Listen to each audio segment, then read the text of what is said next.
808. నమస్తే, నేను ఋషి. లైవ్ షోకి స్వాగతం. నేను దీపావళి సందర్భంగా హాలిడే కాబట్టి ఇవాళ న్యూస్ పేపర్స్ లేవు. అయితే ఇవాళ ప్రధానంగా మనం తీసుకునే అంశం ఏంటంటే చర్చకు సంబంధించి రెండు తెలుగు రాష్ట్రాల్లో ముఖ్యమంత్రులు అటు కేసీఆర్ గారు ఇటు చంద్రబాబు నాయుడు గారు కొన్ని ప్రెస్టీజియస్ కార్యక్రమాలు మరికొన్ని సంక్షేమ అభివృద్ధి కార్యక్రమాల్లో ప్రజల్లోకి వెళుతున్నామని చెప్తున్నారు.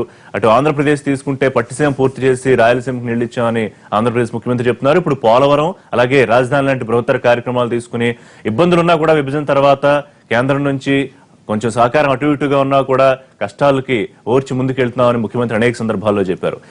ఇటు తెలంగాణ రాష్ట్రానికి వస్తే మిషన్ భగీరథ, మిషన్ కాకతీయ లాంటి అనేక పెద్ద కార్యక్రమాలతో పాటు అనేక సంక్షేమ కార్యక్రమాలతో ముందుకెళ్తున్నాము అని చెప్పి కేసీఆర్ గారు అంటున్నారు. అయితే ఇక్కడ ముఖ్యంగా మాట్లాడుకోవాల్సింది విపక్షాలు ప్రతి అంశాన్ని రాజకీయం చేస్తున్నాయా, సంక్షేమ అభివృద్ధి కార్యక్రమాల విషయాలు కూడా ఏదో ఒక లొసుగులు తీసే ప్రయత్నం చేస్తున్నాయా ప్రభుత్వాలు చెబుతోన్న వ్యాఖ్యలను బట్టి చూస్తే? అంటే అభివృద్ధికి సహకరించాలి, నిర్మాణాత్మక సలహాలు సూచనలు ఇస్తే తీసుకుంటాం కానీ చిల్లర రాజకీయాలు వద్దని కేసీఆర్ గారు ఇక్కడ అనేక సార్లు అన్నారు. అటు కొంచెం గట్టిగానే ఆంధ్రప్రదేశ్ ముఖ్యమంత్రి గారు ఉన్మాదుల్లా ప్రవర్తించొద్దు, అసలు ఇలాంటి రాజకీయ పార్టీలు అవసరమా ప్రజలకి అని చెప్పి, అలాగే అన్యాయం చేసిన రాజకీయ పార్టీలు కానీ ప్రజలను అర్థం చేసుకోవాలని రాజకీయ పార్టీలు కానీ అవసరమా అని చెప్పి అన్నారు. మరి నిజంగానే ప్రతిపక్షాలు అభివృద్ధి నిరోధకులుగా ఉన్నారా, లేకపోతే ప్రభుత్వం అధికార పార్టీలే రాజకీయంగా ఈ కామెంట్స్ చేస్తున్నాయా? ఒకవైపు సర్వేలు ఇటు తెలంగాణలో ముఖ్యమంత్రి బ్రహ్మాండంగా పనిచేస్తున్నారు, మళ్ళీ వారికే అనుకూలంగా ఉంటుంది అని చెప్పి సర్వేలు వస్తూ ఉన్నాయి. ఇప్పటిదాకా మొత్తం ముఖ్యమంత్రులందరిలో నెంబర్ 1 గా ఉన్నారు వారని, అలాగే ఆంధ్రప్రదేశ్ ముఖ్యమంత్రి కూడా మంచి స్థానంలో ఉన్నారని సర్వేలు వస్తే మరి ఎందుకు ప్రతిపక్షాలు ఈ రకంగా కామెంట్స్ చేస్తున్నాయి అనే అంశాలు మాట్లాడదాం. మనతో పాటు ఇవాళ లైవ్ షోలో జాయిన్ అవుతున్నారు ఏ జీవన్ రెడ్డి గారు, ఆర్మూర్ ఎమ్మెల్యే, టీఆర్ఎస్ పార్టీ కీలక నాయకులు. జూపూడి ప్రభాకర్ గారు, Andhra Pradesh SC corporation chairman, TDP senior నాయకులు. కపిలవాయి దిలీప్ కుమార్ గారు, మాజీ ఎమ్మెల్సీ, బీజేపీ సీనియర్ నాయకులు. కొద్దిసేపట్లో మనతో పాటు వైసీపీ నాయకులు కూడా జాయిన్ అవుతారు. రైట్, దిలీప్ కుమార్ గారు మీతోనే ప్రారంభిద్దాం. ప్రస్తుతం ప్రతిపక్షం కాబట్టి నిజంగానే ప్రతిపక్షాలు అభివృద్ధి నిరోధకులుగా ఉన్నారా? అటు ఆంధ్రప్రదేశ్ కానీ ఇటు తెలంగాణ రాష్ట్రంలో ఇప్పుడు నేను చెప్పినట్టుగా ముఖ్యమంత్రులు చాలా కీలకమైన ప్రోగ్రామ్స్ తీసుకుని వెళుతూ ఉంటే, సర్వేలు కూడా వాళ్ళకి అనుకూలంగా ఉంటే ప్రతిపక్షాలకు మాత్రం అభివృద్ధి కనిపించట్లేదా? ఒకటి, రెండు రాష్ట్రాలు కొత్తగా ఏర్పడాయి. ఈ రెండు రాష్ట్రాల అవసరాలు దేశవ్యాప్తంగా ఇతర రాష్ట్రాలతో పోలిస్తే చాలా ఎక్కువగా ఉన్నాయి. ముఖ్యంగా ఆంధ్రప్రదేశ్లో చాలా ఎక్కువ నెసిటీ ఉంది. ఏది డెవలప్మెంట్ కావచ్చు, క్యాపిటల్ డెవలప్మెంట్ కావచ్చు, ఇన్ఫ్రాస్ట్రక్చర్ కావచ్చు, మనతో పోలిస్తే తెలంగాణ కంటే చాలా ఇంపార్టెంట్ అవసరం ఉంది అక్కడ. కాబట్టి ఒక పేస్ ఆశిస్తారు ఇక్కడ. పేస్ అంటే ఒక స్పీడ్. తెలంగాణ ప్రజలేమో బంగారు తెలంగాణ అనే ఉద్దేశంతో ఇక్కడ స్పీడ్ ఆశిస్తారు. అక్కడేమో అసలు క్యాపిటల్ లేదు కాబట్టి మీరు సెంటర్ టోటల్ గా ఫండింగ్ ఇవ్వాలి, మాది త్వరగా ఇవన్నీ ఉన్నాయి. సో ఈ స్పీడ్ లోపల ఈ ఇద్దరు ముఖ్యమంత్రులు నేను నిజంగా కూడా మీరు ప్రతిపక్షం అన్నా సరే ఈ ఇద్దరు కూడా డెఫినెట్ గా ద బెస్ట్ చీఫ్ మినిస్టర్స్ కంట్రీలో ఉన్నటువంటి వాళ్ళు. మొన్న సర్వే యొక్క ప్రియారిటీ ఏంటో ప్రాతిపదిక ఏంటో నాకు తెలియదు కానీ బట్ ఉన్న పరిస్థితుల్లో మరీ వాళ్ళు చెప్పినంత ర్యాంకింగ్ లో అంత పరిగెత్తు ఉండకపోయినా వాళ్ళు సమర్థులు ఇద్దరు కూడా. ఒక ఆయన పెద్ద ఉద్యమం నడిపాడు, ఒక ఆయన గత అనుభవం ఉంది. సో ఈ రెండు రాష్ట్రాలు ఒక రకంగా lucky to have both the chief ministers. కానీ ఎక్కడ వస్తుందంటే ప్రాబ్లం ఏంటంటే, నేను సీనియర్ అండ్ బ్యూరోక్రాట్ కూడా బిఫోర్ జాయినింగ్ పాలిటిక్స్. ఒక 100 రూపాయలు ఉంటాయి మనకు. ఈ 100నే ఎవరైనా ఖర్చు పెట్టాలి, అంతే కదా. ఆ 100 మీరు ఇన్ఫ్రాస్ట్రక్చర్ డెవలప్ చేసి దాని సంపద వైపు కనుక మీరు మళ్ళిస్తే ఆ 100 150 అవుతుండొచ్చు మీ యొక్క చాకచక్యం వల్ల. అంతేగాని ఆల్ ఆఫ్ సడన్ 200 కాదు. సో విదిన్ ఆ ఉన్నటువంటి ఇంగ్లీష్ లో సామెత ఉంది, you have to cut your coat according to the cloth అని. నీకు ఉన్నటువంటి గుడ్డను ఆధారంగా చేసుకొని నీ కోటు కుట్టుకోవాలి ఉంటుంది అనమాట. సో ఇక్కడైనా అక్కడైనా ఉన్నటువంటి సిచ్యువేషన్ అదే. అంతమించి ఏమి మీరు పరిగెత్తినా ఏమీ కాదు. అంటే గతంలో మనం డెవలప్మెంట్ కాలేదు అని, ఎందుకంటే అప్పుడు 100 రూపీస్ ఉంటుంది, తర్వాత 150 అవుతుంది. ఈ పేస్ లో ప్రియారిటీస్ ఏంటంటే క్వశ్చన్ వస్తుంది. ఎందుకంటే చెప్తున్నారంటే ప్రియారిటీస్ ఏది, అసలు నీ ప్రియారిటీ ఏంటి? ప్రియారిటీని తెలంగాణకు కాంటెస్ట్ లో తీసుకుంటే నిధులు, నీళ్లు, నియామకాలు, ఉద్యమమే దాని మీద బేస్ అయింది. తెలంగాణ తెచ్చుకుంటే దానికోసం. సో ఈ నిధులు ఏ రకంగా మీరు ఖర్చు పెడుతున్నారు అనేది ఒక ప్రశ్న వస్తుంది. ఇప్పుడు మీరు మల్లన్న సాగర్ చెక్కులు బౌన్స్ అయినా మాకు ఆందోళనే, ఫీ రియంబర్స్ చెక్కులు బౌన్స్ అయినా మాకు ఆందోళనే, ప్రైవేట్ హాస్పిటల్ ఆరోగ్యశ్రీ మానేసినా మాకు ఆందోళనే, రుణమాఫీలు 4th ఇన్స్టాల్మెంట్ ఇస్తామంటే మీరు ఎలక్షన్ ఆ మాట చెప్పలే కదా, ఎట్ ఎ టైం ఇస్తున్నారు. మీరే ధనిక రాష్ట్రం ఎంట్రీ, మీరే మిగులు రాష్ట్రం entry, 14th finance commission certificate ఇచ్చే మీకు, మీరు ధనిక రాష్ట్రం అయినా మీరు 4 ఇన్స్టాల్మెంట్స్ ఎందుకు చూస్ చేసుకున్నారు? 4th మీరు ఎందుకు ఇవ్వట్లేదు? ఆ కారణం వల్ల అగ్రికల్చర్ లోపల ఒక ఆందోళన ఉంది. రైతు క్రాప్ వేసుకోవడానికి ఆయన డబ్బులు కావాల్సిందే, నువ్వు ఇవ్వకపోతే. సో ఇవాళ ముఖ్యమంత్రి గారు చేస్తున్న కార్యక్రమాలు అభినందిస్తున్నారు మీరు, కానీ ప్రయారిటీస్ తేడా ఉంది, అందులో ఇబ్బంది ఉంది మాకు. ప్లస్ ఈ ప్రాజెక్ట్ ఉంది, ప్రాజెక్టు డిపిఆర్ పూర్తిగా తయారు కాలే. ఎక్సర్సైజ్ నేను తప్పుపడట్లేదు, కానీ ఒక్క అంశం ఏంటంటే అసలు వాళ్ళకు పోలవరం జాతీయ హోదా వచ్చింది. ఈ రోజు నీ ప్రాజెక్టుకు జాతీయ హోదా కోసం డిపిఆర్ కేంద్ర ప్రభుత్వం దగ్గర ఏది పోయి 793 crores నీకు ఇన్పుట్ సబ్సిడీ ఇస్తే ఎందుకు మరలించావు నువ్వు దాన్ని? ఇవన్నీ ప్రాబ్లం. అవన్నీ నేను అనడం ఏంటి, రోజు గుగ్గోలు పెడుతున్నారు. ఇన్పుట్ సబ్సిడీ ఇప్పుడు ఆయన మరలించారా ఇన్పుట్ సబ్సిడీ 793 crores ఇప్పుడు ఇచ్చి 6 months అయితే ఇప్పటి వరకు రైతుకు అందకపోయా. ఏం చేస్తున్నారు అంటే ఒక అనుమానం వస్తుంది అనమాట. దానివల్ల ప్రియారిటీస్ మీరు కరెక్ట్ చూసుకోవట్లేదేమో. ఇప్పుడు మీ ఆఫీస్ ఉంది, ఈయన ఖాళీ చేసి వెళ్ళిపోయాడండి, ఇక్కడ ఒక గంట సేపు కూర్చోవచ్చు, అక్కడ ఒక గంట సేపు కూర్చోవచ్చు. అట్లాంటి చోట తీసేస్తా, ఎక్కడో పోయి ఇంకో దగ్గర కడతా అనేటువంటి ప్రియారిటీస్ అనేది సరిగ్గా లేవు, సరి చేసుకునేది ఒకటే ఆందోళన. అక్కడ పాపం నిధుల కొరుతుంది, వాళ్ళేమంటాం మనం. జగన్ రెడ్డి గారు పక్కా ప్రొఫెషనల్ ప్రతిపక్ష నాయకుడిగా కాకుండా కొంత అభినందిస్తూ కొన్ని ఆయన అభిప్రాయాలు, అనుమానాలు వ్యక్తం చేస్తారు ప్రయారిటీస్ విషయంలో. ప్రజాస్వామ్యంలో ప్రధానంగా ఈ రెండు రాష్ట్రాలు కూడా నూతనంగా జన్మించినటువంటి కవల పిల్లలు. అన్నదమ్ములుగా విడిపోదాం, ఆత్మీయులుగా కలిసి ఉన్నాం, అన్నదమ్ములుగా విడిపోయినాం, ఆత్మీయులుగా కలిసి ఉన్నాం, పనులు బ్రహ్మాండంగా చేసుకుంటాం. అట్లాంటి తరుణంలో ప్రతిపక్షాలు ప్రజాస్వామ్యంలో ఉన్నాయి, కానీ అభివృద్ధి నిరోధకులు ఉండద్దండి, అభివృద్ధి కారకులు కావాలా. డెవలప్మెంట్ ప్రోగ్రెస్ జరగాలని కోరుకోవాలి. కానీ ఇక వాళ్ళు వచ్చిరు ప్రజాస్వామ్యంలో, టీఆర్ఎస్ పార్టీ వచ్చింది, గౌరవ ముఖ్యమంత్రి కేసీఆర్ గారు వచ్చిరు, ఏ అభివృద్ధి జరగకుండా మేము మల్లన్న సాగర్ ఆపుతాం, ప్రతి ప్రాజెక్టులో ప్రతిపక్షాలు పాలకపక్షం ఎస్ అంటే మేము నో అంటామని అనకూడదండి. మేమేమంటామంటే మనం నూతనంగా రెండు రాష్ట్రాలు ఏర్పడాయి, అది ఇక్కడ కావచ్చు అక్కడ కావచ్చు. ఎలక్షన్స్ వరకు రాజకీయం చేద్దాం, ఎలక్షన్ కన్నా ముందు కొన్ని కలిసి పని చేసుకోవాల్సిన అవసరాలు ఉంటాయి. ఇవాళ మనం తెలంగాణ ట్యాగ్ లైన్ ఏందండి, నీళ్లు నిధులు నియామకాలు. దీని గురించే కదా మనం ఇన్ని రోజులు కొట్లాడింది. 60 సంవత్సరాలు 70 సంవత్సరాల తెలంగాణ చరిత్ర ఏం కొట్లాడినాం మనం. 60 సంవత్సరాలు మనం సాధించుకోవాల్సింది ఏంది, నీళ్లు నిధులు నియామకాలు. ఆ నీళ్ల విషయంలో పనిచేస్తూ ఉన్నాం, ప్రియారిటీ వైజ్గానే పనిచేస్తూ ఉన్నాం. 2 నీళ్ల సిద్ధాంతం అని చెప్పి, ఒకటి మేజర్ ఇరిగేషన్ మిషన్ కాకతీయ, రెండోది తాగునీరు మిషన్ భగీరథ. వాటికే ప్రియారిటీ వైజ్ ఇచ్చినాం. పనులు నంబర్ 1లో జరుగుతూ ఉన్నాయి. ఈ రోజు ఏ గ్రామంలో చూసినా, ఎటువైపు చూసినా, ఏ హైవేలో ఒక్క మాట ఎటువైపు చూసినా పైప్ లైన్ల పనులు కొనసాగుతూ ఉన్నాయి, టెండర్లు పిలువబడ్డాయి. ఒకటి తాగునీరు, ఇది మౌలిక సదుపాయం అండి. స్వాతంత్రం వచ్చి 60 సంవత్సరాలైనా ఈ దేశంలో, ఈ రాష్ట్రంలో కూడా ఇంకా మంచి నీళ్లతోని ప్రాబ్లంలలో నల్గొండ లాంటి ఫ్లోరైడ్ గ్రామాల్లో ప్రజలు ఇబ్బంది కూడా కరెక్ట్. ఇదే అంశంలో ప్రతిపక్షాలు రెగ్యులర్ గా రేస్ చేసే పాయింట్స్ మీ ముందు ఉంచుతాను జగన్ రెడ్డి గారు. ముఖ్యంగా నీళ్లు నిధుల నియామకాలు, నీళ్ల విషయంలో ఇప్పటికే గత ప్రభుత్వాలు ప్రారంభించి వదిలేసి కొన్ని వేల కోట్లు మాత్రమే పెడితే అనేక లక్షల ఎకరాలకు సాగునీరు వచ్చే అవకాశం వాళ్ళు చెప్పే పాయింట్స్ అవునా కాదా? నీళ్లు, సో అక్కడ ప్రయారిటీ మీరు మిస్ అవుతున్నారు.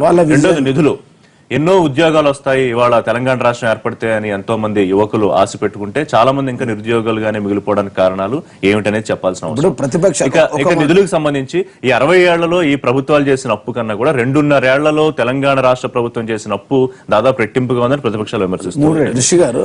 దాదాపు 2-3 రెట్లుగా ఉందని. సో ఇవి కూడా ఒకసారి చూసుకోవాల్సిన అవసరం ఉంది. ప్రధానంగా ఆ విషయాలకు వస్తుంటే ప్రియారిటీ వైజ్ గా తీసుకుంటాం. నీళ్ళు అనేది మొదటి ప్రియారిటీ కాబట్టి నీళ్లు ఒకవైపు మిషన్ భగీరథ, మరొక వైపు మిషన్ మేజర్ ఇరిగేషన్ తీసుకున్నాం, మిషన్ కాకతీయ ద్వారా చెరువులు.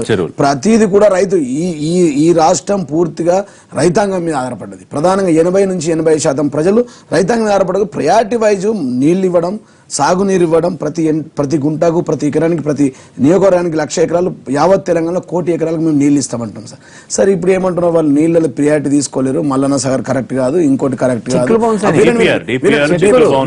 అని చెప్తా ఉన్నారు. అది ఒకవేళ నేనేమంటున్నా, మీకు అంత సోయి కనుక ఉంటే, అంత ఇంట్రెస్ట్ కనుక ఉంటే, రైతుల మీద అంత ప్రేమ కనుక ఉంటే, మీరు అత్యధిక సింహభాగం ఈ రాష్ట్రాన్ని పరిపాలించారు కదా సార్ కాంగ్రెస్ పార్టీ. మీరే కనుక ఇంత సోయితో పని చేసి ఉంటే ఇప్పటికే ప్రతి గుంటకు, ప్రతి ఎకరానికి నీళ్లు వచ్చేది. మీరు ఇవ్వలేరు, మీకు చేత కాలేదు, మీరు చేయలేదు. మీరు చేయని పరిస్థితులు మేము చేస్తామంటున్నాం. మాకు 5 సంవత్సరాలు ప్రజలు అవకాశం ఇచ్చారు. వరుస పెట్టి ప్రియారిటీ ఒక పథకం కాదండి రాష్ట్రంలో. ఇప్పుడు మీరు రిషి గారు మాట్లాడమో, మా దిలీప్ గారు మాట్లాడమో, మేము మాట్లాడమో కాదు కదా. మొత్తం యావత్ సర్వేలు ఇస్తున్నాయి. నిన్నగాక మన ప్రపంచ బ్యాంక్ ప్రశంసలు ఇచ్చింది, మొన్న VDC సర్వే ఇచ్చింది, వినండి, అంతకుముందు చెస్ సర్వే ఇచ్చింది, అంతకుముందు 6 రాష్ట్రాల ముఖ్యమంత్రులు స్వయంగా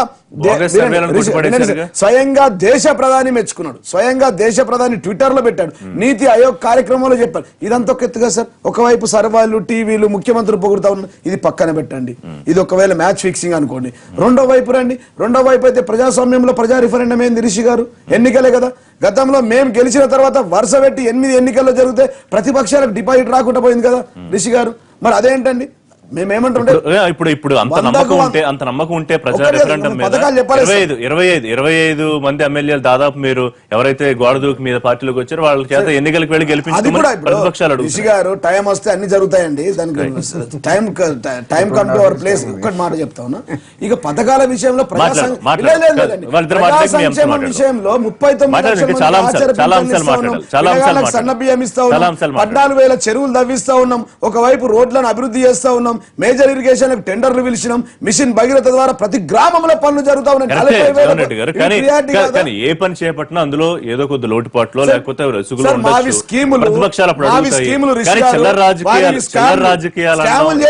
పచ్చకన్నులకు లోకమంతా పచ్చ కనబడతారు సార్. వాళ్ళు స్కాములు చేసిరు కాబట్టి అటువైపు ఆ దృష్టి వైపు చూసి మాట్లాడదాం. మనతో పాటు వైఎస్ఆర్సీపీ సీనియర్ నాయకులు మాజీ మంత్రి పార్థసారథి గారు జాయిన్ అయ్యారు. పార్థసారథి గారు నమస్కారం. ఒకటి, అభివృద్ధి నిరోధకులుగా ఎందుకు మారుతున్నాయి ప్రతిపక్షాలు? ఇటు 2 తెలుగు రాష్ట్రాల గురించి మాట్లాడుకుంటున్నాం. అనేక సంక్షేమ అభివృద్ధి కార్యక్రమాలతో పాటు తెలంగాణలో కొన్ని ముఖ్యమైన పెద్ద కార్యక్రమాలు, ఏపీలో పోలవరం, పట్టిసీమ లేకపోతే రాజధాని నిర్మాణం లాంటి కార్యక్రమాలకు వెళుతూ ఉంటే నిర్మాణాత్మక సలహాలు సూచనలు ఇవ్వడం మానేసి ప్రధాని రాజకీయం ఎందుకు చేస్తున్నాయి ప్రతిపక్షాలు? అసలు అభివృద్ధికి నిర్వచనం ఏంటో ఈ అధికార పక్షాలు మార్చేసినాయి.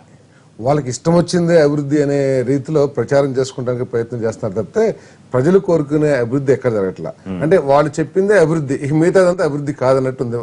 సార్ తెలంగాణ గురించి జీవన్ రెడ్డి గారు చెప్పారు సార్, దాంట్లో నేను నిలదలుచుకున్నది. బట్ ఆంధ్రప్రదేశ్ గురించి చెప్పదలుచుకున్నాను. ఇప్పుడు అర్బన్, రూరల్. సరే, అర్బన్ సింగపూర్ అని చెప్పేసి మన మహాభారతంలో చదువుతాం, దుర్యోధన ఏదో బిల్డింగ్కి వెళ్తాడు, లక్క ఏం బిల్డింగ్, మహేసభలో ముందేమో వాస్తవం కనబడుతుంది, తర్వాత ఏమో ఇది కనబడుతుంది, దాన్ని ఏమంటారు రిప్లికా అంటే. బట్ ఇక్కడ ముందే అది ఉంటుంది, వాస్తవం అసలు ఉంటుంది. అంటే మరి మొత్తాన్ని ఏంటి అపనావతిని మైసభతో పోలుస్తున్నారా? నేను చెప్తున్నానండి, మీరు మాట్లాడేసుకుని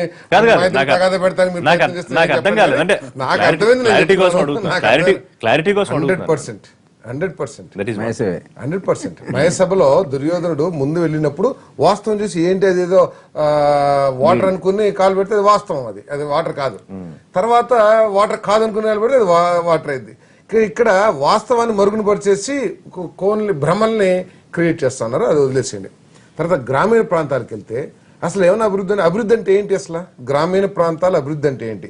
వాళ్ళకు ఒక పక్కా గృహాలు నిర్మిస్తాం, లేదు సిమెంట్ రోడ్లు వేస్తాం, లేదు తార్ రోడ్లు వేస్తాం, లేకపోతే డ్రైనేజీలు కట్టేస్తాం, ఇంతే కదండి గ్రామానికి కావాలి. లేకపోతే కాలువలు మెయింటైన్ చేసేసి దానికి ఏదో సిమెంట్ లైనింగ్ లేదా ఏదైనా చేస్తే వంతెనలో ఏదన్నా అసలు ఎక్కడన్నా గ్రామాల్లో ఒక ఇల్లు గానీ ఒక రోడ్డు గానీ ఏమన్నా నిర్మించారేమో ఒకసారి వాళ్ళనే. ఇక నేను తర్కనకు కూడా ఐ డోంట్ వాంట్, ఎందుకంటే చాలా సార్లు తర్కించాము, వాళ్ళేమో చేసామంటారు, మేము చేయలేదంటారు. గ్రామాలకు వెళ్ళి చూసుకోమని చెప్పేది ప్రభాకర్ గారు అడుగుతారు. తర్వాత ఇక పోలవరము, పట్టిసీమ, సింగపూర్ అంటున్నారు. ఏం జరిగిందంటే 2.5 సంవత్సరాలు పూర్తిగా వస్తూ ఉంది. ఒక టెంపరీ, ఇప్పటికీ 2.5 సంవత్సరాల తర్వాత ఒక టెంపరీ కట్టగలిగారు, టెంపరీ బిల్డింగ్ని కట్టగలిగారు, అంతకు మించి ఏం చేయలేదు కదా. అదేవిధంగా పోలవరం అన్నారు. పోలవరం వాళ్ళ నాయకులే, అంటే వాళ్ళల్లో వాళ్ళే ద్వంద్వ విధానాలు కానివ్వండి, లేకపోతే ద్వంద్వ వైఖరులు కానివ్వండి. ఒకళ్ళేమో మాకేం డబ్బులు ఇస్తలేదు అంటారు, ఒకళ్ళేమో బ్రహ్మాండంగా కడుతున్నామంటారు. ముఖ్యమంత్రి గారేమో ఇక చీఫ్ ఇంజనీర్, ఆయన ఇంజనీరింగ్ చీఫ్ లాగా రోజు ప్రాజెక్ట్ దగ్గరికి వెళ్ళి డ్రాయింగ్లు పెట్టేసుకుని క్యాప్ పెట్టుకుని చూస్తూ ఉంటారు. ఇవన్నీ ఏంటి? అసలు ప్రజల్ని మభ్య పెడతానికి ప్రయత్నం చేస్తారా, లేకపోతే వాస్తవం ఏమైనా ఉందా? ఓకే, వాస్తవం చెప్పండి. ఇప్పుడు అభివృద్ధి ఫైనాన్షియల్ గానే ఉండాలా, ఫిజికల్ గానే ఉండాలా? ఫిజికల్ గా అయితే ఏం కనబడతలేదు. ఫైనాన్షియల్ గా ఉందంటే మీరే అంటున్నారు డబ్బులు ఇస్తలేదు, డబ్బులు రావట్లేదు అని చెప్పేసి. ఇప్పుడు పోలవరం ఉంది, 30,000 కోట్లు అని చెప్పేసి మీరే చెప్పారు, దాంట్లో ఒక 5-6,000 కోట్లు మేము ఖర్చు పెట్టి ఇంకో 25,000 కోట్లు ఉంది. 3 సంవత్సరాలు కంప్లీట్ చేస్తారంటే ఎవరైనా కామన్ సెన్స్ దిలీప్ గారు లాంటి నాలాంటి అమాయకులు ఏమనుకుంటారంటే 25,000 కోట్లు డివైడెడ్ బై 3 సంవత్సరాలు అనుకుంటారు. అంటే 3 ఏళ్ళు 3 ఎందులు 24 కోట్లు, అంటే సంవత్సరానికి 8,000 కోట్లు పెడితే ఆ లెక్క నడుస్తుందని చెప్పేసి మేము భావిస్తాం. ఏదైనా ఒక 20% అటు ఇటుగా. కానీ ఇక్కడ 3 సంవత్సరాలు అయిన తర్వాత కూడా ఇంకా ఈ ప్రాజెక్ట్ కి కేవలం 1000 కోట్లే ఖర్చు పెట్టామని చెప్పేసి మేము అభివృద్ధి చేస్తున్నాం అంటే మేము ఏ విధంగా అభివృద్ధి నిరోధకులు ఎక్కడి నుంచి వస్తారంటారు? 100% కాదు. అంటే ప్రతిపక్షాలు చెప్పే ప్రతిదాన్ని కూడా అభివృద్ధి నిరోధకం. మేము అనేది ఏంటంటే మీరు ఏదో భోగాపురంలో ఎయిర్పోర్ట్ కట్టాలన్నారు, బందర్లో ఎయిర్పోర్ట్ కట్టాలన్నారు, లేకపోతే సింగపూర్ కట్టాలన్నారు. మీరు ప్రజలను కూడా భాగస్వాములు చేసుకుని వాళ్ళను ఆందోళన లేకోకుండా ఉదాహరణకి తూర్పు గోదావరిలో ఏదో ఫ్యాక్టరీ పెట్టాలనుకున్నారు, సంతోషం, వెల్కమ్, వి వెల్కమ్. కానీ అక్కడ ప్రజల మనోభావాన్ని టోటల్ గా ఎందుకు ఉక్కు పాదంతో తొక్కేసాలనుకుంటున్నారు? మీరు కన్విన్స్ చేయండి, మీరు చిత్తశుద్ధితో చేస్తే కన్విన్స్ చేయండి. సార్ దీంట్లో పొల్యూషన్ రాదు, లేకపోతే 7,000 ఎకరాలు కావాలి, ఇదిగో ప్యారిస్ లో బ్రహ్మాండమైన ఎయిర్పోర్ట్ ఉంది, దానికి 10,000 ఎకరాలు ఉంది, మనం కనీసం ఆ స్థాయిలో నిర్మించుకోవాలని నా ఆలోచన అని చెప్పండి. మీరు ఎక్కడ ప్రపంచంలో లేని విధంగా మీరు భూసేకరణ భూములు లాక్కుని బలవంతంగా మీరు ఏదో చేసేస్తారని చెప్పేస్తే, ఇంకోటి మా ముఖ్యమంత్రి గారు ఏం చేస్తున్నారంటే ఇక్కడ ప్రజల్లో పూర్తి అభాసు పాలైపోయిన పరిస్థితి ఆయన అర్థమైంది. అందుకే ఢిల్లీ నుంచి తీసుకొచ్చేసి రోజు ప్యాచ్ చేయించుకుంటారు, వీపు చదివించుకుంటారు, చంద్రబాబు నాయుడు గారు బ్రహ్మాండంగా చేస్తారని చెప్పేసి వాళ్ళ మనసులో కూడా వాళ్ళకి తెలుసు, వచ్చే కేంద్ర నాయకులకు కూడా ఇక్కడ ఏం జరగట్లేదని. బట్ తప్పదు కదా, మిత్ర ధర్మాన్ని వాళ్ళు పాటిస్తారు. ఏం ఇవ్వట్లేదు కాబట్టి ఏం జరగట్లేదు, వాళ్ళు ఏమి ఇవ్వట్లేదు, వాళ్ళు తృప్తి అది మాట్లాడదాం. దిలీప్ గారు ఏమంటారు? రైట్, ప్రభాకర్ గారు, అసలు అభివృద్ధి లేనప్పుడు అభివృద్ధి నిరోధకులు ఎక్కడి నుంచి వస్తారనేది పాదసారథి గారి ప్రశ్న. అభివృద్ధి ఉందా లేదా ఈ రాష్ట్రంలో అనేది ప్రత్యేకంగా అక్కడ ఉన్నటువంటి ప్రజలను అడిగితే తెలుస్తుంది. అంటే మాట్లాడటం కోసం ప్రతిపక్షాలు మాట్లాడే విధానం ఈ రాష్ట్రానికి కానీ దేశానికి కానీ సరైనటువంటి డెవలప్మెంట్ ఇవ్వలేదు. ఉదాహరణకి ఈ రాష్ట్రంలో విడగొట్టబడిన తర్వాత జరిగినటువంటి అమరావతి శంకుస్థాపన అన్ని రాజకీయ పార్టీలు ఇంక్లూడింగ్ ప్రైమ్ మినిస్టర్ సహా, కానీ అభివృద్ధి నిరోధకులుగా ఉన్నటువంటి ఈ రాష్ట్రంలో మేం చెప్పిన చోటే రాజధాని రాలేదు కాబట్టి, ప్రజలు మాకు ఓటేయలేదు, గెలిపించలేదు కాబట్టి ప్రజల దగ్గరికి రాము, మీ కార్యక్రమానికి రాము, లేకపోతే మీ శంకుస్థాపనకు రాము అన్నటువంటి ప్రతిపక్ష పార్టీ అభివృద్ధి నిరోధకం అవుతుందా లేకపోతే అభివృద్ధి కామకం అవుతుందో చూడాలి. ఇది ప్రజలు చెప్తారు. రెండవది, ఈ రాష్ట్రానికి ఎలాంటి మౌలిక సదుపాయాలు కనిపించండి. ఎస్, ఈరోజు మేము అడుగుతా ఉన్నాం, మీరు వెళ్ళండి, ఈరోజు ఈ రాష్ట్రంలో ఉన్నటువంటి తెలంగాణ ఆంధ్రప్రదేశ్లో ఉన్న రాష్ట్రంలో 11,000 కోట్ల రూపాయలతో ఉన్నటువంటి ఎస్సీ సప్లాన్ని రకరకాలుగా ప్రతి కాలనీకి ఈరోజు రోడ్లు వేయటం జరుగుతుంది, కమ్యూనిటీ హాల్లు కట్టించడం జరుగుతుంది. అదేవిధంగా గృహ నిర్మాణం మీద ఈ రాష్ట్ర ప్రభుత్వం ఖచ్చితమైన ప్లాన్ తోటి ముందుకెళ్తుంది. ఒక్క నిమిషం, మీరు చెప్పగలుగుతున్నంతా చెప్పిన తర్వాత మీకు సమాధానం రిషి గారు, మీరంతా మీ టైం కోసం ఏదో ఈ కార్యక్రమాన్ని నిర్వహిస్తా ఉన్నారు. దయచేసి మీకు చిన్న సూచన, మీకే చెప్పండి. మీ స్లాట్ ఏదో 1 అవర్ కావాలి కాబట్టి మమ్మల్ని ఏదో పెట్టేసేసి మేమేదో మాట్లాడేసి వెళ్ళిపోతాం. ఆయన ఒకటి అంటున్నారు, నేను ఒకటి అంటున్నాను. మీరే రేపు ఎల్లుండు అవటాలు ఎల్లుండు మీ ఇష్టం వచ్చిన డేట్ ని తీసుకొచ్చి పని ఒక 2 గ్రామాలకు వెళ్దాం సరదాగా. ఇబ్బంది లేదు, బట్ ఇప్పుడు మీ రాజకీయ నన్ను but okay, I got your point. Anyway I got your point.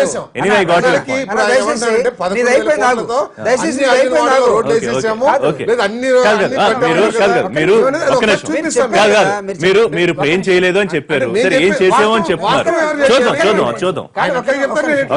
ఏ దశలోకి వెళ్ళారంటే అసలు మీకు కూడా ఈ డిబేట్లు వేస్ట్, మీరు వెళ్ళి గ్రామాల్లోకి వెళ్ళి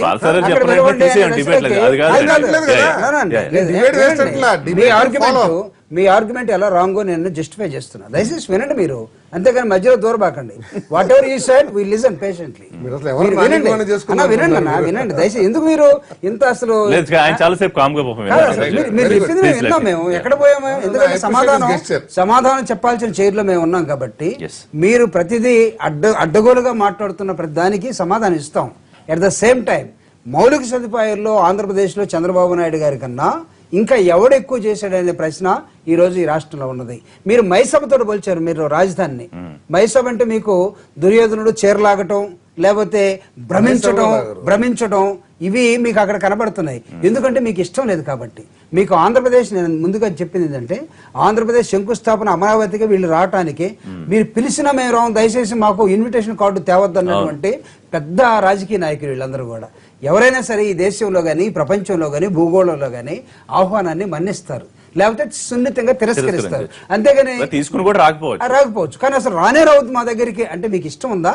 ఈ రాష్ట్ర ప్రభుత్వం మీద, ఈ రాష్ట్ర డెవలప్మెంట్ మీద, లేకపోతే మౌలిక సదుపాయాల మీద, మీకు ఓట్లైనటువంటి ప్రజల మీద మీకు ఎంత కక్ష ఉందంటే చంద్రబాబు నాయుడు గారిని ఎందుకు గెలిపించారు? మమ్మల్ని గెలిపించలేదు కాబట్టి మేము దేనికి రాము అనేది ఈరోజు ప్రతిపక్ష పార్టీ ప్రధానంగా ఆంధ్రప్రదేశ్లో ప్రవర్తిస్తున్నటువంటి రోల్. ఇక్కడ నేను ఇంకొక అంశాన్ని మీకు చాలా స్పష్టంగా చెప్తున్నాను. ఎస్, హ్యూమన్ ఇండెక్స్ మీద, హ్యాపీ ఇండెక్స్ మీద దేశంలో ప్రపంచంలో ఉన్నటువంటి అనేకమైన దేశాలని ఆదర్శంగా తీసుకొని అభివృద్ధి అంటే రోడ్లోనో అభివృద్ధి అంటే లేకపోతే ఇంకొకటినో కాకుండా మనిషి సంతోషంగా ఉండటానికి ఏం కావాలి, ఒక కొత్త ఇండెక్స్ తోటి ఈ రోజు మేము ముందుకు వెళ్తా ఉన్నాం. Okay. ఈ మీకు కనపడవు ఇప్పుడల్లా. ఎప్పుడు కనపడతాయి అంటే మీకు మళ్ళా ఎన్నికలు వచ్చినప్పుడు థంపింగ్ మెజారిటీ తోటి 80% ఆఫ్ ద ప్రజల్ని వాళ్ళ మనసులో గెలవటానికి తెలుగుదేశం పార్టీ చేస్తున్నటువంటి విధానాన్ని సో మీరు అర్థం పార్థసారథి గారు చేసుకోలేరు. చెప్పినట్టు మీరు అర్థం చేసుకోలేరు. ఫిజికల్ గా కనిపించకపోయినా డెవలప్మెంట్ కాదండి. మెంటల్ గా ఫీల్ అవుతున్నారా ప్రజలు? మెంటల్ గా ఫీల్ అవుతున్నారా ఫిజికల్ గా ప్రజలు? వస్తున్నా అంటే ఇది మెంటల్ ఏంటంటే 80% ప్రజలు మేము గెలవాలన్నప్పుడు అంటే ప్రతిపక్షం లేకుండా చేస్తారా అనే వాదన కూడా ఇది అంటే చాలా సందర్భాల్లో ముఖ్యమంత్రి గారు, ఆంధ్రప్రదేశ్ ముఖ్యమంత్రి గారు ఉన్మాదులు అని ప్రస్తావించారు ఆ ప్రతిపక్ష పార్టీలు. అసలు ఇలాంటి రాజకీయ పార్టీలు అవసరమా అని అడిగారు. అంటే ప్రతిపక్షాలు అన్నాక ప్రశ్నలు అడుగుతాయి, ప్రభుత్వం చేసేదాన్ని ప్రతిసారి మేము వాళ్ళ మాటలు చెప్పాలని మేము భయం చేయాలంటారు. కానీ రాజకీయ విమర్శలకి సమాధానం ఉన్మాదులు అని చెప్పడం కరెక్టేనా? ఈ దేశంలో the role of the ruling party and as well as the opposition party equally justified. ఎలా పాలకపక్షం ఎప్పుడైనా సరే తప్పులు చేస్తూ ఉంటే లేకపోతే ప్రజలకు అనుకూలమైనటువంటి పాలసీలు తయారు చేయకపోతే the duty of the opposition party ఏంటంటే అప్పుడు ఖచ్చితంగా వాళ్ళు ప్రజలకు అనుకూలమైనటువంటి వాదాన్ని తీసుకొచ్చి ముందు పెట్టాల్సినటువంటి అవసరం ఉంటుంది. కానీ ఆంధ్రప్రదేశ్ లో ఉన్న ప్రతిపక్ష పార్టీ ఏ రోజైనా సరే ప్రజలకు అనుకూలమైన వాదన పెట్టారా? ప్రభుత్వం ఏది చేస్తున్నా దానికి అడ్డం కొట్టడమే. ఇది వాళ్ళ ప్రతిపక్ష పార్టీ రోల్ అంటామా, లేకపోతే వీళ్ళు మూర్ఖులుగా ఉన్నారంటామా, లేకపోతే వీళ్ళు ఇంకా అభివృద్ధి నిరోధకులుగా ఉన్నారని అనకుండా ఇంకొక పదం ఉందా? నేను అడుగుతున్నా. ఆంధ్ర రాష్ట్ర ప్రభుత్వం నూతనంగా ఇందాక దిలీప్ గారు చెప్పినట్టుగా లేకపోతే జీవన్ రెడ్డి గారు చెప్పినట్టుగా నూతనంగా ఏర్పడిన రాష్ట్రానికి పురిటి నొప్పులు ఉంటాయండి. 2.5 సంవత్సరం అయిపోయింది. మీరేం చేశారు అంటే మీరు అనుకున్న వెంటనే అన్ని ఏమన్నా మీలాగా మైసభ చేసి లేకపోతే గాలిలో సృష్టించి లేకపోతే అంతకుముందు 1,000 కోట్లని తీసుకొచ్చి మా దగ్గర పెట్టి లక్షల కోట్లని మేము చేయాలంటే మేము చేయలేం. నిర్మాణాత్మక ఒక్కొక్క దాన్ని సెంట్రల్ గవర్నమెంట్ తోటి ఒప్పించాల్సిన అవసరం ఉంది. నేను అడుగుతా ఉన్నా ప్రత్యేక హోదా మీద వాట్ ఈజ్ యువర్ స్టాండ్? మీరు ఏం చేయగలిగారు నేను అడుగుతున్నా. మీరు ఏం చేయగలిగారు అంటున్నా. ఈ రోజు ఈ దేశంలో ప్రత్యేక హోదాను మూసేసిన తర్వాత ప్రజలకు మీరు ఎలాంటి సందేశం ఇస్తున్నారు? మోసపూరితమైన సందేశం. ఎక్కడో లేనిదాన్ని మీరేం చేయగలరు నేను అడుగుతున్నానండి. లేనిదాన్ని మీరు ఎలా చేయగలరు? మైసభ చేయగలరా మీరు? లేదా దుర్యోధనుడు పాత్ర పోషించాలి? ప్రతిపక్షాలు ప్రజలకు అనుకూలంగా లేకుండా ప్రజా వ్యతిరేక పోరాటాలని లేకపోతే సృష్టించాలని ప్రయత్నం చేస్తున్న నేపథ్యంలో టోటల్ గా ఆంధ్రప్రదేశ్ లో ప్రతిపక్షం విఫలమైనటువంటి నేపథ్యం కనబడుతూ ఉంది. ఇలాంటి కార్యక్రమంలోనే ముఖ్యమంత్రి గారు ప్రజలకు సంబంధించిన అనేకమైన అంశాలు అది మీరు ఫిజికల్ గా కానీ ఫైనాన్షియల్ గా కానీ ఫైనాన్షియల్ గానీ ఫిజికల్ గా కానీ లేకపోతే హ్యాపీనెస్ ఇండెక్స్ లో గానీ ప్రజల్ని మేము అభివృద్ధి బాట నడిపించే ఒక అద్భుతమైన కార్యక్రమాన్ని తీసుకుంటున్నప్పుడు ప్రజలు సంతోషంగా ఉన్నారు. ఉండటానికి తెలుగుదేశం పార్టీ చేస్తాం. అందుకే కేంద్ర ప్రభుత్వం ఎస్ అంటుంది. కేంద్ర ప్రభుత్వం ఎస్ అనేదాన్ని మేము వాళ్ళతో కాదన్నా. వీళ్ళు దయచేసి ఆలోచన విధానాన్ని వదిలేయండి. మీకున్నటువంటి పచ్చి ఏదైతుందో మీకున్నటువంటి పచ్చ కామర్ల వ్యవహారం ఏదైతుందో ఇప్పుడు ఆయన చాలాసేపు 10 నిమిషాలు మాట్లాడారు. ఎక్కడన్నా జీవన్ రెడ్డి గారికి కానీ దిలీప్ గారికి కానీ ఇగో ఈ ప్రాజెక్ట్ సగం అయిపోయింది, రాజధాని సగం అయిపోయింది,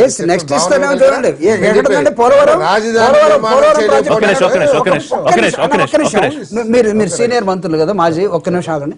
పోలవరం ప్రాజెక్టు ఈ రోజు నేషనల్ ప్రాజెక్ట్ గా డిక్లేర్ చేసిన తర్వాత కేంద్ర ప్రభుత్వం మీరు ఎగ్జిక్యూట్ చేయండి డబ్బులని మేము ఇస్తామని చెప్పిన తర్వాత imagine 70 years of the independence ఒక నేషనల్ ప్రాజెక్ట్ పోలవరం వచ్చిన తర్వాత 200 కిలోమీటర్లు అటువైపు విశాఖపట్నం వైపు ఇంకొక 2000 కిలోమీటర్లు ఇటువైపు ఈ కెనాల్స్ వస్తున్నటువంటి నేపథ్యంలో 200 వస్తున్న నేపథ్యంలో మీరు రేపు ఇరిగేషన్ గానీ డ్రింకింగ్ వాటర్ గానీ లేకపోతే వాటర్ రిసోర్సెస్ ఎవరైతే మేనేజ్ చెప్పారు ప్రాజెక్టు మీద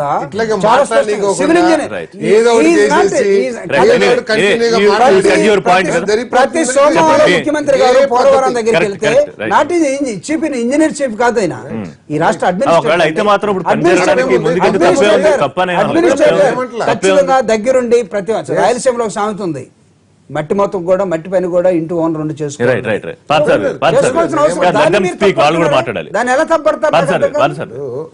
సేమ్ జూపూడి ప్రభాకర్ గారి విధానం అసెంబ్లీలో కానీ ఎక్కడైనా కానీ మాట్లాడేసి ఎదుటి మాట్లాడనీకోకుండా వాస్తవాలు భ్రమింప చేయటం అనేది ఒక ఆర్ట్. ఓకే, దిలీప్ గారికి జీవన్ రెడ్డి గారికి అర్థమైంది అంటే జగన్మోహన్ రెడ్డి గారు శంకుస్థాపనకి వెళ్ళలేదు కాబట్టి అది ఆగిపోయింది అనేది వాళ్ళ అభిప్రాయం. ఏమంటే జగన్మోహన్ రెడ్డి గారు ఎందుకు ఆగిపోయింది? ఆడ బిల్డింగ్ మీరే చెప్పారు కదా, బిల్డింగ్ నడుస్తున్నాయి, చెప్పానులే. బ్రహ్మాండంగా నడుస్తా ఉన్నాయి. జగన్మోహన్ రెడ్డి గారు స్పష్టంగా చెప్పారు, మీరు ప్రజలకు వ్యతిరేకంగా 3 పంటలు పండే భూముల్ని నాశనం చేస్తారు కాబట్టి దాన్ని నిరసనగా మేము తీసుకోమన్నా. ఓకే, పక్కన పెట్టి రైతులందరూ ఇచ్చారు కదా, 35,000 ఇప్పుడు ఎంత బాధపడుతున్నారు. ఇప్పుడు ఇవ్వడానికి కూడా కారణాలు చాలా చెప్పాము, పోలీసు చెప్పాము, చెరుకులు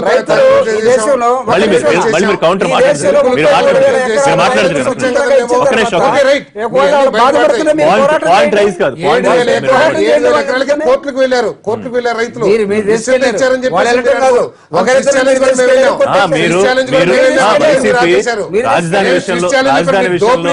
మేము వెళ్తుంటే కోర్టు కూడా ఆపాల్సి వచ్చింది. ఆఖరికి మీరు ఎంత దున్నపోతు చర్మం అయిపోయిందంటే ప్రతిపక్షాలు చెప్పినా కూడా మీరు వినే దాని లేకపోతే ఒక నిమిషం అండి. ఇప్పుడు కేవలం వైఎస్ఆర్ కాంగ్రెస్ పార్టీ వ్యతిరేకిస్తుంటే అభివృద్ధి నిరోధకులండి. దేశంలో ఉన్న రాజకీయ పార్టీలు, దేశంలో ఉన్న మేధావులు, దేశంలో ఉన్న ఎన్విరాన్మెంటల్ ఫైట్ చేసే వాళ్ళందరూ కూడా గ్రీన్ ట్రిబ్యునల్స్ ఇవి మాట్లాడినా కూడా మీకు అభివృద్ధి నిరోధకులనా? నిన్న కోర్టు ఆర్డర్ ఇచ్చింది స్విచ్ ఛాలెంజ్ ని వద్దని చెప్పేసి, కోర్టును కూడా మీరు అభివృద్ధి నిరోధకులు అనేస్తారా? అంటే మీకు వ్యతిరేకంగా ఎవరు మాట్లాడినా కూడా అభివృద్ధి నిరోధకులు అంటారు. ఓకే, మీరు పోలవరం అన్నారు, నేను అడుగుతున్నాను, మీరే 25,000 కోట్లు అన్నారు, సంవత్సరానికి 8,000 కోట్లు ఖర్చు పెట్టి చెప్పండి. మీరు వెళ్ళి అక్కడ ఏంటి ఉపయోగం? చంద్రబాబు నాయుడు గారు వెళ్తే పోలీసులు అందరూ అక్కడికి వస్తాం, లేదా 1 కోటి రూపాయలు 2 కోట్లు ఖర్చు అవుతుంది తప్పితే ముఖ్యమంత్రి వెళ్తే సెక్యూరిటీ కానివ్వండి అవన్నీ కానీ. నేను అడిగేది పోలవరంకి సంవత్సరానికి మేము వచ్చిన 3 సంవత్సరాల్లో 3.8లో లేదా 3.5లో 3 రోజుల్లో ఇంత ఖర్చు పెట్టామని చెప్పి లెక్కలు చెప్పండి. మీరు 200 కిలోమీటర్లు తవ్వండి, దాంట్లో 137 కిలోమీటర్లు తవ్వింది రాజశేఖర రెడ్డి గారు లైనింగ్ తో సహా. మీరు తవ్విన కాలువలకి, రాజశేఖర రెడ్డి గారు తవ్విన కాలువలకి మీకు నిజంగా మనసుంటే మీరు రండి, ప్రభాకర్ గారిని తీసుకెళ్లి చూపిస్తా. చిన్న బ్రేక్ తీసుకుందాం లైవ్ షోలో, బ్రేక్ తర్వాత చర్చ.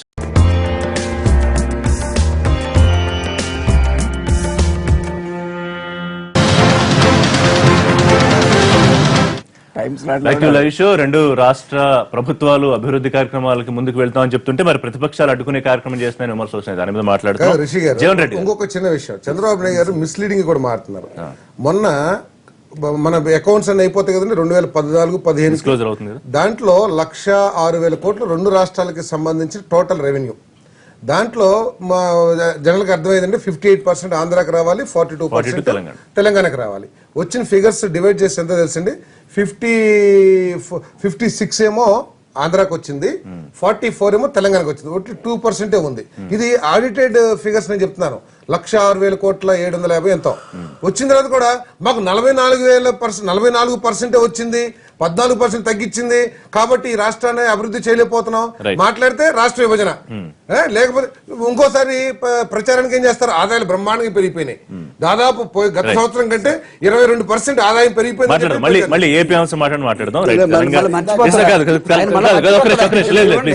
జగన్ రెడ్డి గారు ఒక నిమిషం ప్రతిపక్షాల పాయింట్లు గుర్తు చేస్తాను.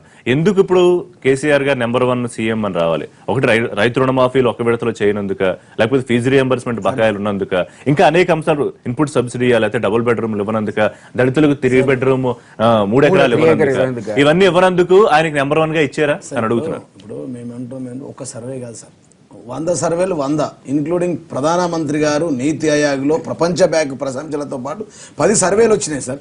దాంతో పాటు ప్రజాభిప్రాయం కూడా వెళ్ళగక్కింది. ఒకవేళ గౌరవనీయులు రాష్ట్ర ముఖ్యమంత్రి కేసీఆర్ గారు పాలన బాగాలేకపోతే, మేము మేనిఫెస్టోలో చెప్పింది చేయకపోతే, మా పథకాలు అమల్లోకి తీసుకోకపోతే ప్రజలు వరుస పెట్టి 8 ఎన్నికల్లో మమ్మల్ని ఎందుకు గెలిపిస్తారు రిషి గారు? రెండో విషయం, మీరు మా కాంగ్రెస్ నాయకులు ఇందాక దిలీప్ గారు చాలా చక్కగా చెప్పారు, ముఖ్యమంత్రి చాలా గొప్పవారని చెప్పారు. వినండి సార్ ఒక్క నిమిషం. ముఖ్యమంత్రి గారు చాలా గొప్పవారని చెప్పారు ఋషి గారు. ఓకే, దాంతో అది బ్రహ్మాండంగా చెప్పారు. మేమేమంటుంటే వరుస పెట్టి ఇన్ని కార్యక్రమాలు చేస్తా ఉంటే చేసినవి చెప్పకుండా చేయని విమర్శిస్తారు. ఇప్పుడు రైతుల మీద ఇన్పుట్ సబ్సిడీ మీద మాట్లాడే నైతిక హక్కు కాంగ్రెస్ పార్టీకి ఉందా ఋషి గారు? 2009లో 450 కోట్ల ఇవ్వాల్సిన ఇన్పుట్ సబ్సిడీ 2015 వరకు 5 సంవత్సరాలు ఇవ్వాలి కాంగ్రెస్ పార్టీ. 4 నెలలు లేట్ అయితే ఇవాళ ఇన్పుట్ సబ్సిడీ గురించి మాట్లాడతారు సార్. 9 గంటల కరెంటు ఏ ప్రభుత్వం ఇస్తుంది సార్? 9 గంటల ఒక్క నిమిషం సార్, 9 గంటల కరెంటు ఈ రాష్ట్రంలో రైతులకు మేము ఇవ్వట్లేదా సార్?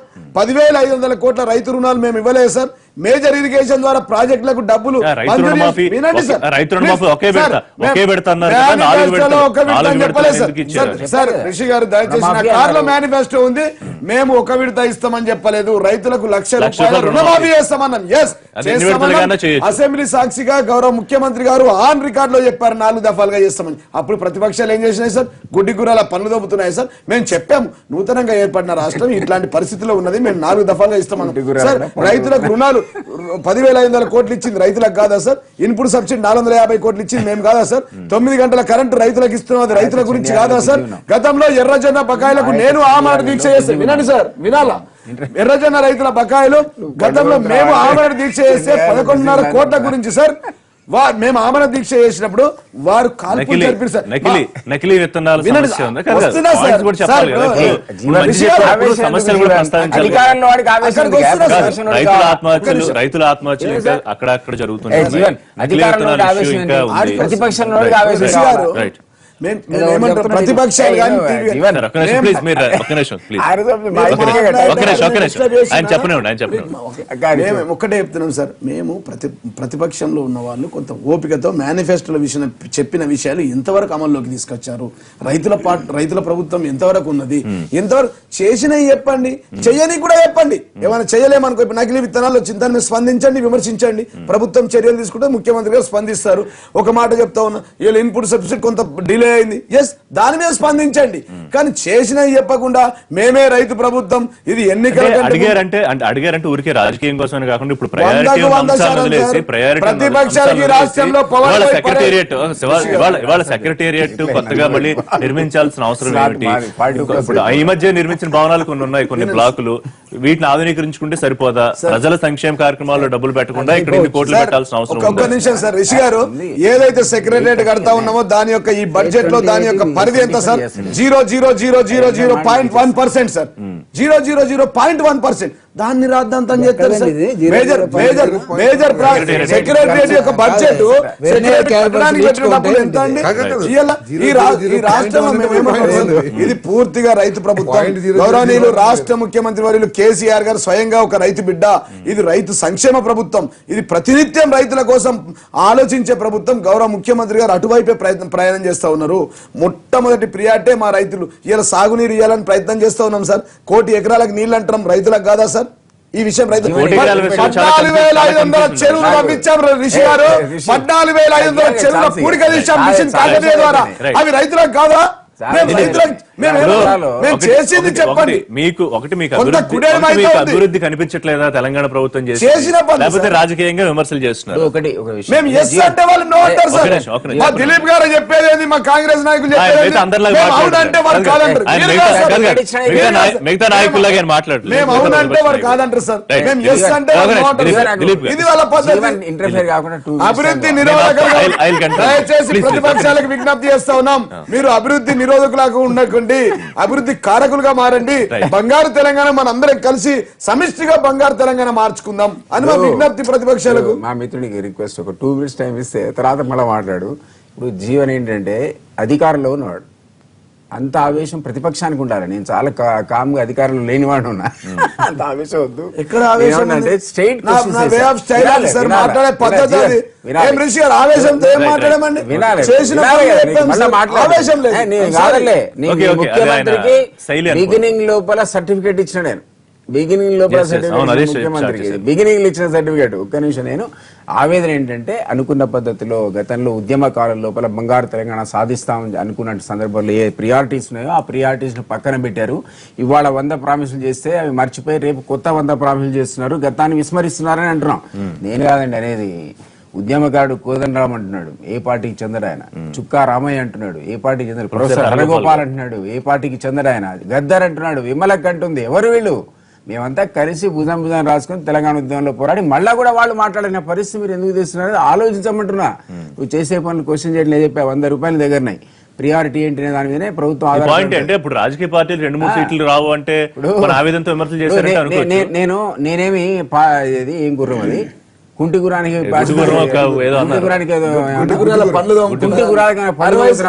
ఎవరు అడిగాడు? 60 సంవత్సరాలు ఒక్క మీరు నిమిషం, పని ఒక్క చేసి ఉంటే ఈ మాట ఒక్క నిమిషం, ఒక్క నిమిషం. శివన్ రెడ్డి నువ్వే గారు. ప్రామిస్ చేసినావు. ఒక్క నిమిషం. నేను మాట్లాడిన దాకా మాట్లాడినా నువ్వే నాకు అస్యూరెన్స్ ఇస్తావి. నేనేమంటున్నా మేము ఆ పనులు చేయట్లే. ఎలా ఉంటాయో తెలుసు. మేము ఆయత చండీ యాగాలు చేయట్లేదండి. ఆయత చండీ యాగాలు చేస్తే నువ్వు ప్రశ్నించాలి. మేము చాలా మీరు ఏదైనా తప్పు అడుగేస్తే మేము ప్రశ్నిస్తున్నాం అంతే. చండీ యాగం చేస్తే కూడా ప్రశ్నించినామా? ఎంతమంది పట్టుబడి దాని మీద కూడా విమర్శలు తర్వాత వచ్చేయాలి. అంతకుముందు రాక్షసులుగా మీతో అభివర్ణించిన వాళ్లే పట్టుబట్టలు కట్టుకొని మీ యాగాలకు పోతుంటే మేము చూసాం. సరే, అది వేరే విషయం, తప్పేం లేదు. మీ విశ్వాసం మీద మాకు కూడా విశ్వాసాలు ఉన్నాయి, కాదని కాదు. మీరు ప్రజల ధనంతో భద్రకాళి గుడికి 3.5 కోట్ల కిరీటం ఇచ్చినా మేమేమి ప్రశ్నించలే. ఎందుకంటే మరి రాజు కాబట్టి రాజుకు ఎవరు ఆమె స్వేర్లేండి పాపం, స్పోర్ట్స్ ప్రమోషన్. భద్రకాళికి కూడా మనం ప్రభుత్వ ధనంతో ఇచ్చినా మేము ప్రశ్నించలేదండి. సరే, అదో దేవత పని అందరికి ఇస్తున్నాడు, ఏమి కూడా ఇచ్చాడు అనుకున్నాను. నేను అదే ప్రియారిటీస్ దారి తప్పుతున్నాను ఎగ్జాంపుల్ లా కూడా చేస్తున్నాను. ప్రియారిటీస్ అవి కావు. ఈ రోజు జీవన్ ప్లీజ్ ఒక్క నిమిషం మాట్లాడక చెప్పు. అన్ని కలిపి మాట్లాడు, అన్ని కలిపి మాట్లాడబ్బా. మాట్లాడిచ్చిన కదా వింటావా? ఒక్క నిమిషం. అరే, నా మాట అయిపోయినాక మాట్లాడు. నేను ఎవరు ఆపుతారు? నేనేమంటాడు ఇస్తాడు. 42% కోటాలు ఉంది అది. ఆగు. అయితే నేనేమంటా అంటే ప్రియారిటీస్ దారి తప్పుతున్నది ఆవేదన. మీరు ఇక్కడ ఇప్పుడు 99 రోజుల అజెండా ఇచ్చారండి సిటీ ప్రజలకు. కరెక్ట్ గా 99 డేస్ తర్వాత మొత్తం రోడ్లు ఉన్నాయి కూడా వాషౌట్ అయిపోయినాయి. హైదరాబాద్ బీజేపీ చిన్న అనుమానం వచ్చింది చెప్తుంటే, బీజేపీ ఇప్పుడు కేవలం అదే ఎజెండా ప్రధాన సమస్య తీసుకుని వెళ్తున్నట్టుంది. సిటీలో ఉన్న పరిస్థితి ప్రామిస్ అది వేరు. జిల్లాల్లో పెద్దగా తప్పదు కదా. 99 డేస్ అజెండా మాది కాదు కదా, మీరిచ్చి కదా గెలిచారు అక్కడ 99 సీట్లు. 99 రోజుల అజెండాతో మీరు 99 సీట్లు గెలిచిన తర్వాత అది కాస్త షికాగో బదులు ఇది వెనిస్ అయి కూర్చుంది. వెనిస్ నగరంలో రోడ్లు ఉండవు, ఇంటింటికి కూడా బోటేసుకొని పోతాడు. అది పరిస్థితి కదా. దాని గురించి ఒకటి అదే కాకుండా సిటీలో మీ ధనిక రాష్ట్రం ఇస్తాడు. ఇప్పుడు సిటీలో గతంలో ఎప్పుడు కూడా గవర్నమెంట్ సార్ చెప్పాలి, మంత్రిగా పనిచేశాడు. సిటీలో ఉన్నటువంటి బడ్జెట్ లో ఎప్పుడన్నా సరే మీరు సిటీ బడ్జెట్ తీసుకెళ్లి డైవర్ట్ చేశారండి. 750 కోట్లు ఆర్టీసీ కి డైవర్ట్ చేశారండి. మీ ఆర్థిక పరిస్థితి ధనిక రాష్ట్రం అయితే ఇచ్చేది బదులు ఉల్టా సిటీ నుంచి డబ్బులు తీసుకొని ఆర్టీసీకి ఎందుకు కేటాయించారండి? మీరు ఒక విషయం మీరు బ్యూరోక్రాట్ గా చేశారు కూడా కాబట్టి కేవలం రాజకీయ నాయకుడు కాదు. ఇప్పుడు ఒకసారి పర్సంటేజ్ మాట్లాడుకుంటే కనుక ప్రభుత్వం ఇచ్చిన హామీలు, సంక్షేమ పథకాలు కానివ్వండి, ఇతర అభివృద్ధి కార్యక్రమాలు ఇవాళ అమలు జరిగినవి. ఎందుకంటే దాదాపు 90% అమల్లో ఉన్నాయని ముఖ్యమంత్రి గారు అనేక సందర్భాలు చెప్పారు. 138 తీసుకుంటే 136 అమల్లోకి తీసుకొచ్చాం సార్. దాదాపు 99%. మీరు ఎంత చెప్తారు? ఎన్ని కార్యక్రమాలు తీసుకుంది, ఎంత పర్సెంటేజ్ చేయగలిగింది, ఎంత పర్సెంటేజ్ ప్రజలు సంతోషంగా? జీవన్ కూడా ఒక విషయం ఏంటంటే, నేను ఒకటే విషయం, నేను ఏం మాట్లాడాం ఏం చేస్తున్నావు అన్నది ప్రతిరోజు ఎందుకు విమర్శలకు గురవుతుందంటే, ఎందుకంటే మీది వేరే ప్రభుత్వం అండి. యువర్ క్లాసిక్ రోల్ మోడల్ కూడా దేశంలో. దాని ఆర్డినెన్స్ తో వచ్చి ఇక్కడ అధికారులు నువ్వు ఎవరో శ్రీనివాస్ యాదవ్ మంత్రి చేస్తావని కానీ, లేదా కడియం శ్రీకడియం కాదు మరి తుమ్మల నాగేశ్వరరావు మంత్రి తీసుకొస్తామని కానీ ఒక్క తప్పు చేసి తిడతారండి ఇక్కడ. ఎందుకంటే ఉద్యమ కాలంలో మా పోరాటం అది. 2000 మంది ఆత్మ బలిదానాలు చేసుకుని తెచ్చుకున్న తెలంగాణలో నువ్వు 99 మంచి పనులు చేసి ఒక్క పని తప్పు చేయి, డెఫినెట్ గా తిడతాం. మాకు హక్కు ఉంది అక్కడ. ఎందుకంటే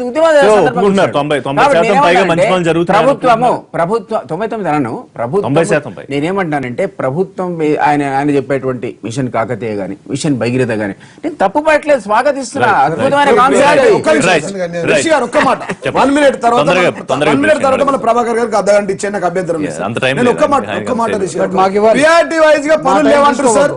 14,500 చెరువులు తవ్వించాం ఇలా జలకలతో.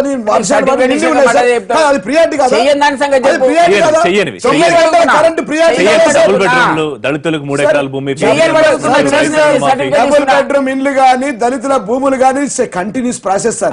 60 సంవత్సరాల్లో వాళ్ళు చేయలేని, వారు చేయలేని మేము చేయాలని సర్వేలు కూడా ఇప్పుడు మీకే అనుకూలంగా ఉన్నాయి కాబట్టి నెక్స్ట్ మళ్ళీ ప్రభుత్వం వచ్చే కూడా continuous process.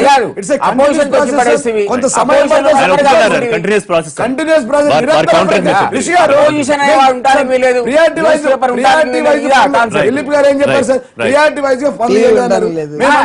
Major irrigation priority కాదా? చెరువుల తవ్వకం ప్రియారిటీ కాదా? రైతుల రుణాలు ప్రియారిటీ కాదా? ఆయన వాటిని ఒప్పుకున్నారు జరగని వాటిని కాంగ్రెస్ నాయకులు చెప్తే ఇదే దశలో గానీ అర్థం చేసుకునే దశలో మేము లేము సార్. నాకు తెలుసు, మేము చెప్తా ఉన్నాం. ఎవరు చెప్పినాడు? నువ్వు చెప్పినాడు. మంత్రి ఉద్యమకాన్ని ఇంట్లో కూర్చోబెట్టి శ్రీనివాస్ యాదవ్ పట్టుకొచ్చిండు ఎట్లా పోయి? గౌరవ ముఖ్యమంత్రి గారు ఆయన చాలా బ్రహ్మాండంగా తెలంగాణ రాష్ట్రం గురించి ప్రతి ఇంచు గ్రామంలో ఆయనకు అవగాహన ఉంది. ప్రియారిటీ వైజ్ గా పనులను కొనసాగిస్తున్నారు. దయచేసి ద్రోహులు ఎందుకు? ప్రతిపక్షాలు సపోర్ట్ చేయండి, Right. ముందటికి రండి, Right. బంగారు తెలంగాణ నిర్మాణం చేసుకుందాం. కానీ Time అయిపోతుంది. ఏది పాన్ చేస్తే సార్. అది మీరు కాదని కాదు సార్, ఇంకా చెప్పగలరు. కాదు. ఇప్పుడు సపోజ్ ఏపీ కేబినెట్ భవనాలు తెలంగాణ సెక్రటేరియట్ కి అప్పగించిన ఒక అంశం తీసుకుందాం, బ్రిజేష్ కుమార్ ట్రిబ్యునల్ అనే ఒక అంశం తీసుకుందాం, లేకపోతే 9th 10th షెడ్యూల్ లో కొన్ని అంశాలు తీసుకుందాం. ఈ విషయాల్లో చాలా సార్లు ప్రధాన ప్రతిపక్షం విమర్శించింది, అంటే ప్రభుత్వం వాదన వినిపించాల్సిన స్థాయిలో వినిపించట్లేదనో, లేకపోతే కొన్ని అంశాలకు సంబంధించి బలహీనపడి వాదన సరిగా వినిపించట్లేదనో. సో స్టిల్ మీరు అదే చెప్పదలుచుకున్నారా? ఇంకొక విషయం, ప్రయారిటీస్ విషయంలో కూడా ఇప్పుడు తెలంగాణ ప్రభుత్వంలో ఉన్నట్టు ఆంధ్రప్రదేశ్ ప్రభుత్వంలో కూడా ప్రయారిటీస్ విషయంలో ఏమన్నా ఇబ్బంది ఉందా? ఇప్పుడు ఒకటి ప్రయారిటీ ఏంటండి, ఏ ప్రభుత్వానికైనా ఎన్నికల్లో ఇచ్చిన హామీలను అమలు చేయటం అన్నిటికంటే కూడా ప్రధానమైన ప్రాధాన్యత ఇవ్వాలి. రెండు, ఇప్పుడు బిల్డింగ్లు ఇచ్చారు, సెక్రటరియట్ ఇవ్వాలి, ఎందుకంటే మనకు ఇంకా అధికారికంగా నిర్ణయం రాలేదు, బట్ దాదాపు ఇవ్వాలని అనుకుంటున్నారు. కానీ మేము అడిగేది ఏంటంటే, సరే చంద్రబాబు నాయుడు గారు ఏదో అత్త సొమ్మలు దానం చేసినట్టు, లేకపోతే ఓకే ఒక మంచి వాతావరణం ఉండాలి, మనం కలిసి ఉన్నాం, అన్నదమ్ములకి ఇచ్చుకుంటాం, తప్పదు. నువ్వు ఏమడుగుతున్నావు? మన ఆంధ్రప్రదేశ్కి నీళ్లు లేక పంటలు ఎండిపోతున్నాయి, నాగార్జున సాగర్లో చొక్క నీరు లేక కృష్ణా డెల్టా ఎండిపోతుంది. చంద్రశేఖర్ గారు కొద్దిగా ఒక 20 టీఎంసీలు 30 టీఎంసీలు కొంచెం శ్రీశైలం ఫుల్ గా ఉంది కదా, నాగార్జున సాగర్ వదిలి మాకు వదిలే, అటువంటి ఏమన్నా అడుగుతున్నారా? మన రాష్ట్రానికి తెలంగాణ ప్రభుత్వానికి ఉన్న సంబంధాలకు సంబంధించి ఏదో అడుగుతున్నారంటే ఏం అడుగుతలేదు, ఇచ్చేస్తానికి సిద్ధమైపోతున్నారు. ఎందుకు అడగట్లేదు? రైతాంగానికి నీళ్లు కానివ్వండి, లేదా ఇంకా ఉద్యోగస్తుల సమస్యలు ఉన్నాయి, ఇంకా ఎందుకంటే బైఫర్కేషన్ పూర్తి కాలేదు కాబట్టి వాళ్ళ సమస్యల గురించి ఏమైనా అడుగుతుంటే ఏం అడుగుతున్నా, ఇచ్చేస్తా అంటారు. ఓకే, అది మేము అడగమంటున్నాం. రాష్ట్ర నువ్వు ప్రభుత్వంతో సంబంధం ఇవ్వడానికి మేమేం అభ్యంతరం తెలియజేయట్లేదు, కానీ నా వ్యక్తిగతంగా మీరు మాత్రం రాష్ట్ర ప్రజలు ఎదుర్కొంటున్న సమస్యల్ని పరిష్కారం కోసం తెలంగాణ ముఖ్యమంత్రి గారిని రిక్వెస్ట్ చేయమంటున్నాం. తర్వాత కృష్ణా బ్రిజేష్ ట్రిబ్యునల్ పూర్తిగా మీ అసమర్థత మూలంగానే అటువంటి జడ్జిమెంట్ వచ్చిందని చెప్పేసి మేము భావిస్తాను. కాంగ్రెస్ ఉన్నప్పుడు వాదనలు సరిగా వినిపించకపోవడంలో ఈ పరిస్థితిని రెండు రాష్ట్రాల నాయకులు కామెంట్లు చేశారు. ఏది కాంగ్రెస్ హయాంలో ఉన్నప్పుడు అప్పుడు సరిగ్గా వాదన వినిపించకపోవడం వల్ల ఎంతసేపు మీరు ఇంతకు ముందు పోనీ మీరేమన్నా అప్పుడు ప్రతిపక్షం నుండి ఒక లాయర్ని పెట్టుకుని మీరు కూడా వాదిస్తానికి తప్పేం లేదు కదా. ఇప్పుడు మేము అనేది ఏంటంటే ఇమ్మీడియట్ గా ఎందుకు రియాక్ట్ కావట్లేదు? సుప్రీంకోర్టులో అసలు కేసు వేయొద్దని కూడా నిర్ణయం తీసుకుంటానికి మరి ప్రభుత్వం ఎందుకు తీసుకున్నారా? I don't think so. వెళ్ళాలని సుప్రీంకోర్టు వెళ్ళాలని ఆలోచనలో ఉన్నారు. నేషనల్ మీడియాలో కూడా అది వచ్చింది కాబట్టి రెండు రాష్ట్రాలు కలిపి వెళ్ళాలని అనుకుంటారు. వెళ్తే మంచిదే, ఎందుకంటే ఒకవేళ ఇదే కనుక వాదన జరిగితే చాలా ప్రాబ్లమ్స్ ఎదుర్కొంటాం మేము. ఎందుకంటే కర్ణాటకలో ఆల్మట్టి నిండే వరకు కర్ణాటకలో వదలరు, అట్లాగే మహారాష్ట్రలో ప్రాజెక్టులు నిండే వరకు మహారాష్ట్రలో వదలరు. ఇప్పుడు తెలంగాణ కూడా అదే స్టాండ్ తీసుకుంటే ఆంధ్రప్రదేశ్ ఎడార్ అయిపోతుంది అన్నట్లో ఎటువంటి సందేహం లేదని చెప్పేసి మరి చేస్తున్నారు. తర్వాత ప్రాధాన్యత అన్నారు, ఎన్నికల హామీలో కనీసం వారు దిలీప్ గారు తర్వాత జీవన్ రెడ్డి ఇద్దరు కూడా 99% అని చెప్పేసి ఒక అవగాహనకు వచ్చినట్టు మారుతున్నారు. చాలా సంతోషం, ఎందుకంటే ఎన్నికలు మీరు కూడా 99 అన్నారు, దాదాపు 90% అన్నారు. కానీ ఆంధ్రప్రదేశ్ లో అసలు 10% అయినా సరే ఏదైనా సరే తీసుకోండి. జూపూడి ప్రభాకర్ తో నేను చర్చ 10% కాదండి, 5% కూడా అవుతాయి. ఒక్కటన్నా సరే సంతృప్తికరంగా ప్రజలకి. ఒక చిన్న ఉదాహరణ చెప్తా. మేము నిత్యావసర సరుకుల ధరలు తగ్గిస్తాం అని చెప్పారండి ఎన్నికల హామీలో. దానికి ఏం చేశారు తెలుసా? ఇంతకు ముందు 9 రకాల సరుకులు ఇస్తే 7 రకాల సరుకులు ఎత్తి పారేశారు. ఇంకా ధర క్వశ్చన్ ఎక్కడ వస్తుంది? 7 రకాలు ఇంత ముందు 9 రకాల సరుకులు ఆ విధంగా చేస్తుంటే 10% కూడా లేదండి, 5% కూడా లేదు. ఆగండి, వితౌట్ ఎనీ ఇంటరప్షన్ దయచేసి. అందుకే మీరు లాస్ట్ లో 2 minutes పెట్టారు, నాకు తెలుసు 28కి మీరు క్లోజ్ చేస్తారు. ఇక్కడ ఆంధ్రప్రదేశ్ ప్రభుత్వం చేస్తున్నటువంటి ప్రతి అంశాన్ని ప్రజలు ఆహ్వానిస్తా ఉన్నారు, ఆస్వాదిస్తా ఉన్నారు. ప్రతిపక్షానికి అది మింగుడు పట్టడం లేదు.